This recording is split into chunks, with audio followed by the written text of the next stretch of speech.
This is the country village of Dropstone, which is something that I've been working on for a little while now here in my hardcore world.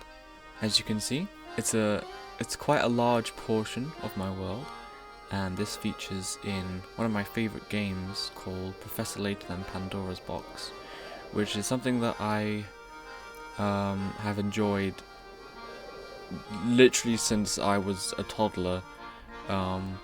My mum would play it often when I was very young, and I remember falling asleep to the puzzle music from the various games. I've wanted to visit this world in Minecraft for a while now. So yeah, I'm going to do a little bit of a tour of Dropstone. So I haven't fully built this place yet. I still need to connect this railway all the way over there into the rest of my world. But this is where the Momentary Express, a cruise ship on wheels, rolls in to Dropstone. So Professor Layton and Luke, the protagonists, they come off onto the station to right about here, and they then walk through here and enter into the village itself. So Dropstone is celebrating its 50th anniversary by the time that Layton and Luke get here, which means that there's bunting all around town, as you can see here, and all sorts of other festivities. It does seem very empty walking around here in Minecraft because obviously it's just me. But yeah, I had such fun going through and sort of figuring out all the small details, as in how to characterize all these, or in order. To me, I see it as a sort of like a bit of impressionist artwork. I'm just getting an impression of the lovely watercolor pictures that are in the games. For example, this here is Granny Riddleton's shack. There are also plenty of spaces that you can't actually visit in game. You just sort of see them on the map itself. So yeah, the Professor and Luke, they come through this bit, and it's quite funny because there are a lot of these houses you don't actually see. There are only a few different views. One of them is from here, for example, down this street. You only ever see these houses from above on the map, which is on the top screen of the DS when you play. So it was quite fun, sort of just getting used to the environment and just having a bit of creative freedom with different parts that I wanted to recreate. However, there are plenty of places like right here that have been taken from the game. Quite a big thing that's a little unfortunate with the game is that the map that's on the top screen, it rarely actually fits what is happening in the actual game. There's a lot of things that don't line up, like streets that are meant to be curvy are instead straight, or the other way around, or there are parts where you're not actually meant to see that thing in the background, but it's there, or not quite showing where there's meant to be hills and stuff. So it's just kind of taking both inputs and sort of making my own output, basically, because so much isn't there. And this even goes to the extent where in the opening cutscenes that you saw in the beginning, that oversight of the town, none of that exists in the actual Dropstone that you can look at. I mean, you can tell because there's all these clock towers and windmills and stuff that they're just not there. You don't ever see them. So it might be that as the train comes along this way, there's actually more of Dropstone here, and that's what they first go through. But I'm not sure. The only thing you see is this bit of forest here, and then water. So I just assume that that's the forest edge. Regardless though, I've done my best as to try to get a lot of these details as to how they are in the game itself. Even going as far as wherever there's banners and stuff that could be used, I've tried to incorporate them. There's a little sign here, welcome to Dropstone. This was also incredibly difficult. Is the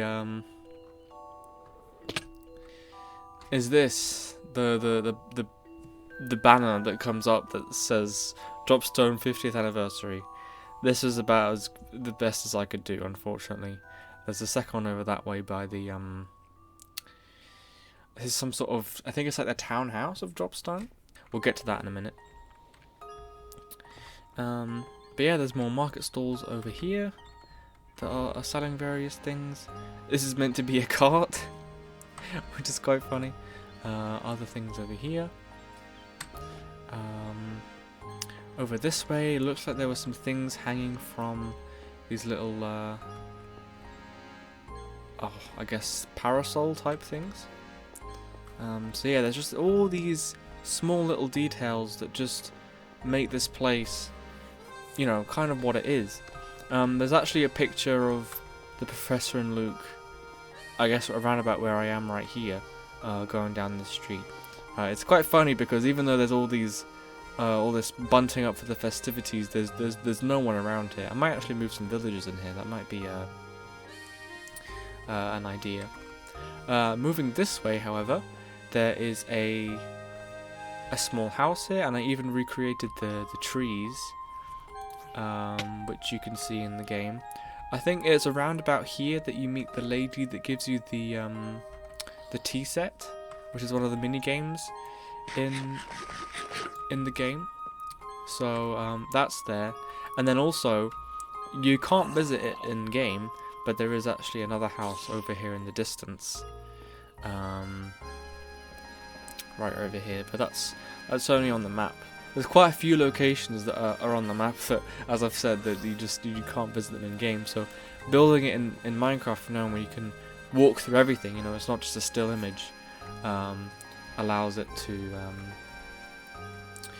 just be really, really big. I think, like, it's so much more immersive. Like for example, the forest, you know, I've tried to really make it look dense and rich with different, you know, all these ferns, large ferns. I think actually over this way there's even a fallen tree, which I built here in the forest.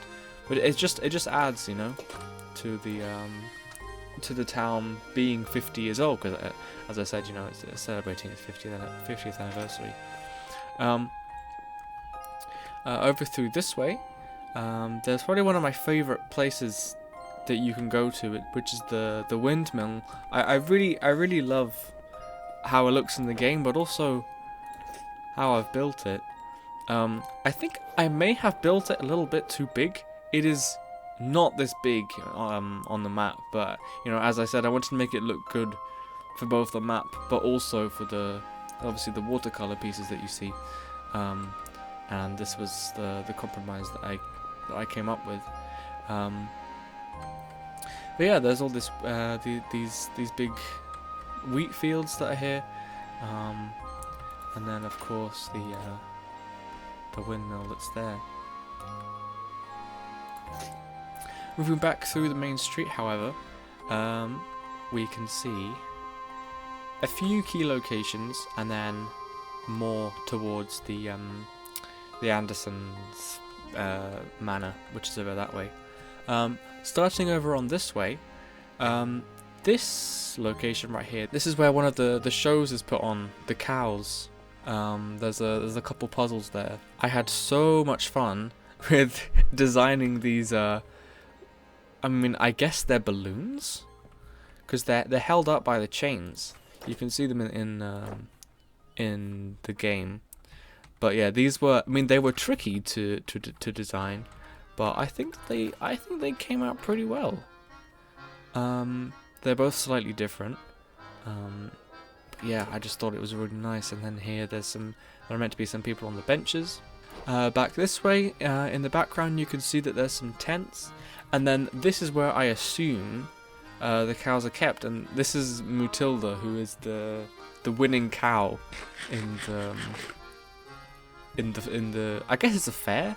I'm not sure.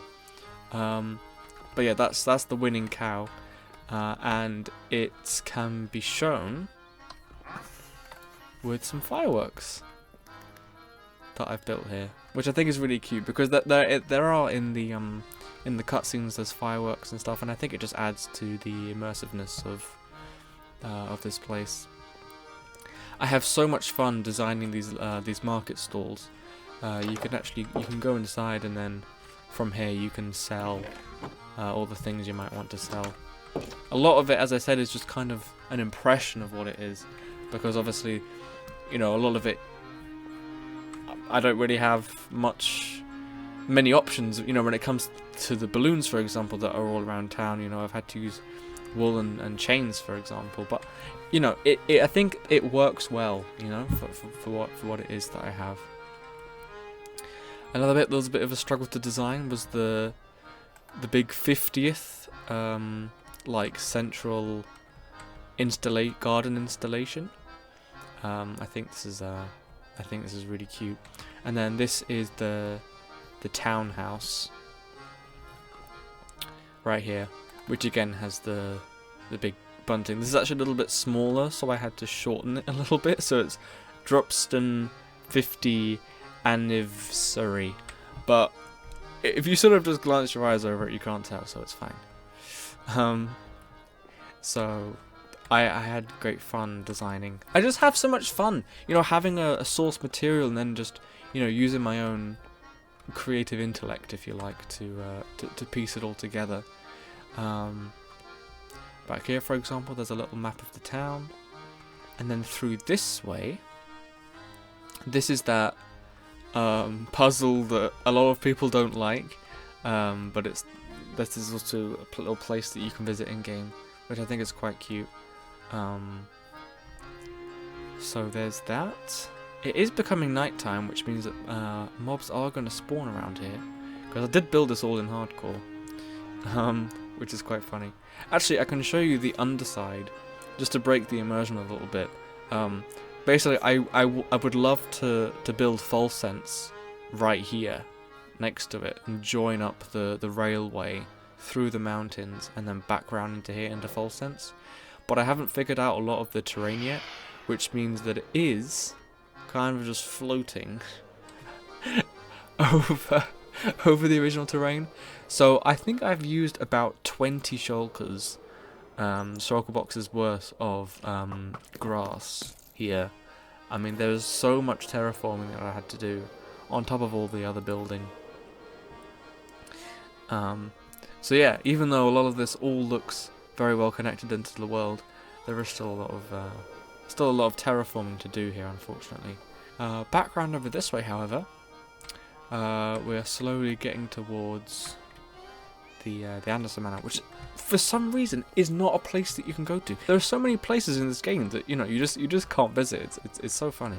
So there's a little stall here, and then this house right here is, funnily enough, the only interior in the game.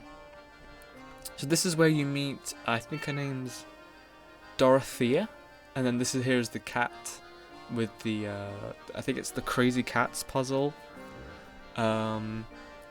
This was so much fun to design the interior. I mean, obviously you can see the little the official interior, and like just small things, and like this is using this, for example, for the till. We've got a piglin head and all this stuff that is in the background.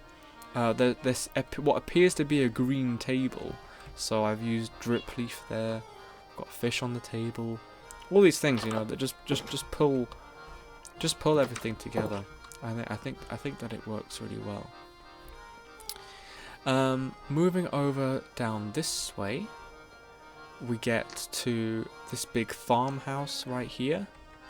Again, this is not a place that you can visit, just sort of the outside. It's actually quite tricky. You can see the window designs here. You can see they're quite a few blocks deep, just using different blocks as to create the most detail. There's all of this just very lush area. The path does seem to stop around here, but there is this location right here, which is the little house on the water by the small island right here. You can see in the image there's some little pink speckles, so I've used some of the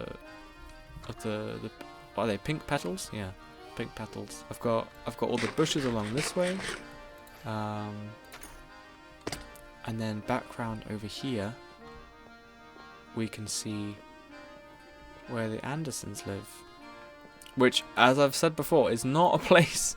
It's not a place you can go and game. You can just sort of see it from various different points of view. So this is what I eventually came up with. And I think that is just about all of the locations that I've built. I think this is such a beautiful, quaint little town, and even though it is quite big, you know, to go through it all, I think this took around about 150 in-game Minecraft days to make. I don't sleep throughout the nights. In fact, if you're new here, then please do check out the other world tours that I have on my channel. I usually only do them for every 1,000 days. We're currently on day 9,539. So very close to 10,000. But seeing as this is like a very specific build that isn't something from my own imagination, but instead, you know, something that's from another game, which is not something I've done before, I feel like it made sense for it to have its own video and its own tour. And I'm going to do the same with Full Sense, which I have actually started designing. Here are some pictures of the train station that I've already designed. I've designed it in creative mode, just to be able to be fully creative, you know, with what I'm using. Yeah, so that is going to be built probably in this location. I mean, Full Sense is huge. It's absolutely massive. So that's probably going to take up all of this space here, because obviously I have to terraform all of it. It looks like it's dug into the ground, so there's all of that to be built. And then, because it is probably my favourite location, I think I might build Miss Stallery from Professor Layton and I know it as Spectre's Call, but I think other people know it as the last Spectre, which is weird. The localization for different parts of the world is really weird. But yeah, I hope that you enjoyed my tour of this beautiful little town. I had so much fun building it, and I can't wait to continue building out the other locations. I would love to make the Monetary Express as well. There's so much to do. Yeah, thank you so much for listening.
Thank you so much.